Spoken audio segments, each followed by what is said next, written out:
I would have offered to take classes on China from Rahul Gandhi. I discovered he was taking classes on China from the Chinese ambassador. Everything in politics is political. I accept that.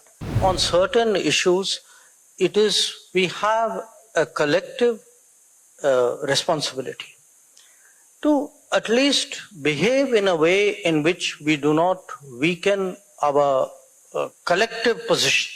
Mr. Jaishankar, you have been the longest serving ambassador to China and are considered a specialist on Indo-China issues. Rahul Gandhi, in a TV interview, said, "You do not understand the threat from China." My question is, do such domestic criticism affect India's ability to negotiate at international forums? See, I would have offered to take classes on China from Rahul Gandhi. But I discovered he was taking classes on China from the Chinese ambassador.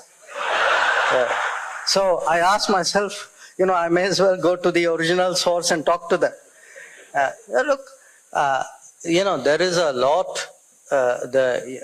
Unfortunately, foreign policy has become also an arena where, in some ways, I'm not innocent, okay? I'm not taking a view that there should not be politics. Today I'm in politics. I know everything in politics is political.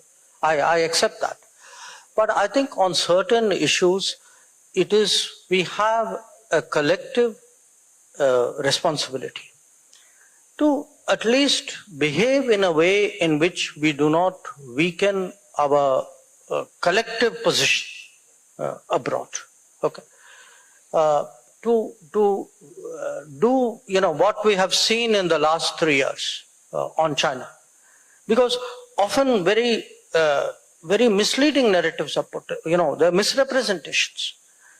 We had, for example, there was a big to-do about a bridge which the Chinese were building on Pangong Tso Lake, okay, in Ladakh.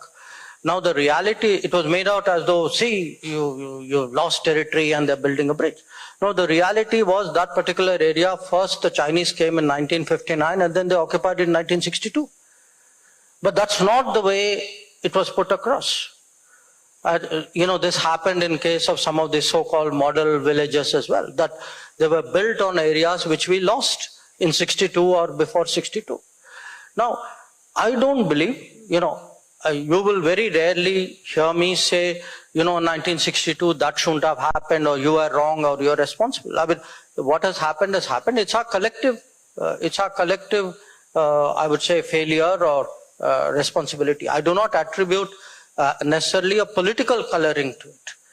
What I would like to see is actually a serious China conversation. I'm prepared to accept that there are differences of viewpoints on that. But if you reduce it to a kind of slanging match, well, I mean, what can I say?